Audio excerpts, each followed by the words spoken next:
चैनी। आज हम फिर मिले हैं एक नई कहानी के साथ। एक राजा था, अपने वजीर के साथ घूमने निकला था जंगल की ओर।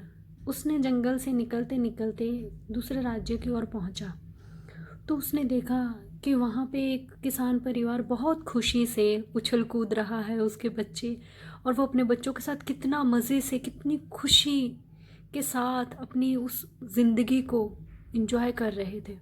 राजा बड़ी हैरत में था। राजा ने वजीर से पूछा। उसने कहा, मेरे पास सब है, मेरे पास दौलत है, शोहरत है, राज्य पाट है, सब कुछ है, मैं फिर भी इतना प्रसन्न नहीं हूँ। इन्हें कौन सा राज्य पाट मिल गया जो ये इतने प्रसन्न हैं?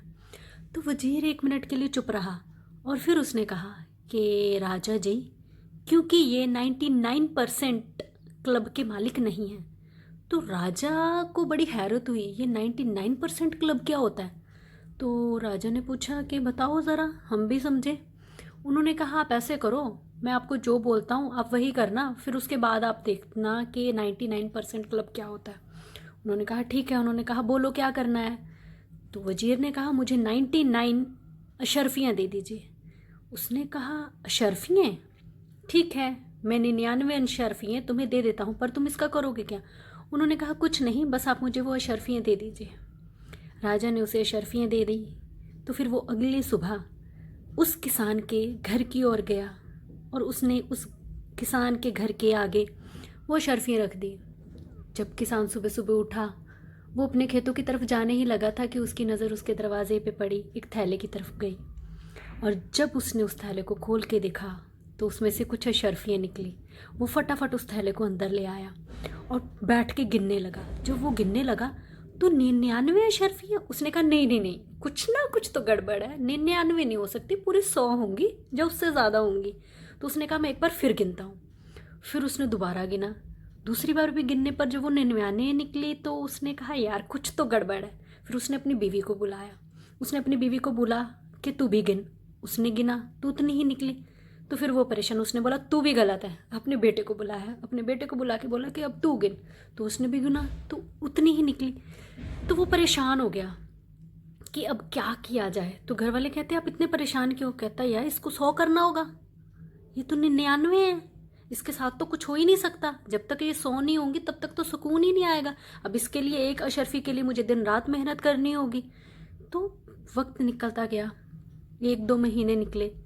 तो किसान बहुत परेशान, सुबह शाम हल जोतता, काम करता, एक्स्ट्रा काम करने लगा वो, ताकि उस अशर्फी, एक अशर्फी को पाले, वो इतना पैसा कमा ले। उस टाइम पे अशर्फी की इतनी कीमत थी। मगर उसके घर वाले बोले ये तो पागल है, लेडीज़ तो लेडीज़ होती हैं, वो तो चलेगी 2 अशर्फियाँ लेके मार्केट में, वहाँ से जाके घर का सामान, इधर उधर की चीज़ें सब उठा के ले आई। और घर पे आया तो उसे रोज़ रात को वो अशर्फियाँ गिनने की आदत थी। तो जब उसने अशर्फियाँ गिनी तो अब 97 रह गई। तो वो बहुत हैरान परेशान, घर वालों पे चिल्लाने लगा कि 2 अशर्फियाँ कहाँ गई, ये है वो है। तो उसकी बीवी ने बोला हम तेरी तरह डम नहीं है, इतने सारे घर पे अशर्फियाँ पड़ी हैं, तू कमाने में लगा हुआ है तो पहले इसको तो यूज़ कर ले। हम तो भाई अपनी ज़िंदगी जिएंगे, तुझे जो करना है कर। तो वो और परेशान हो गया, उसकी तो रातों की नींद उड़ गई। पहले तो क्योंकि उसने एक अशर्फी करनी थी पूरी, अब उसने 3 करनी थी। अगले ही सुबह उसके बेटे ने वहाँ से 4 अशर्फियाँ निकाल ली और अपने लिए सामान ले आया खेल कूद का और इधर उधर की चीज़ों का।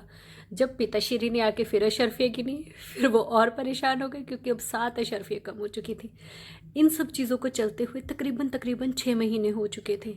एक बार फिर राजा उस तरफ से गुजरा और उसने कहा कि वजीर, तुझे याद है हमने यहाँ पे किसान को देखा था, चल वहाँ चलते हैं, देखते हैं क्या हुआ है। और वैसे भी तूने भी तो बोला था ना कि मुझे वक्त दिया जाए। तो अब तो वो शायद 99 क्लब के मालिक होंगे। तो वजीर हंसने लगा। उन्होंने कहा ज़रूर राजा जी, चलते हैं। जब उन्होंने वहाँ पे देखा तो वहाँ का माहौल अब बिल्कुल ही चेंज था। वो एक दूसरे से झगड़ा कर रहे थे, इतना चिल्ला रहे थे, बेटा बाप पे चिल्ला रहा था, बाप बेटे पे चिल्ला रहा था, माँ अपनी किसी की सुन नहीं रही थी, सब अपने में लगे हुए थे। वो खुशियाँ, वो झूले, वो जो नाच गा रहे थे, वो सब शांति भंग हो चुकी थी। तो राजे ने उससे कहा कि ये क्या है, ये सब कैसे हो गया? उसने गौर से वजीर की तरफ देखा तो वजीर मुस्कुराने लगा। इसे ही कहते हैं 99 क्लब के मालिक। हाँ, हम भी तो उसी क्लब के मालिक बने बैठे हैं आज के टाइम। जानेंगे नहीं कैसे? हमारे पास जो है, हमारे पास जो 99% खुशी हैं, हम उसे ठीक से जी नहीं पाते। हम उस एक चीज़ को लेके, वो उस 1% को लेके, उस एक अशर्फी को लेके रोते रहते हैं कि हमें वो चाहिए। सिर्फ एक कमी के लिए हम अपने पास जो चीज़ें हैं हम उन्हें खो देते हैं। हम अपने उस वक्त को एंजॉय नहीं करते, उस पल को एंजॉय नहीं करते जो हमारे पास है, पर हमें जो चाहिए हम उसे सोच सोच के उसे गवा देते हैं। आपको नहीं लगता कि इस क्लब के मेंबर बनने से अच्छा है हम साधारण ज़िंदगी जिएं? हमारे पास जो है वो परफेक्ट है।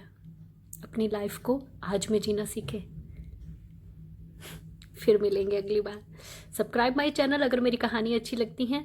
अगर आपको कोई भी सवाल मुझसे पूछना हो या कोई भी कहानी आप चाहते हैं कि मैं आपको सुनाऊं इस टॉपिक पे, तो आप मुझे कमेंट कर सकते हैं। फिर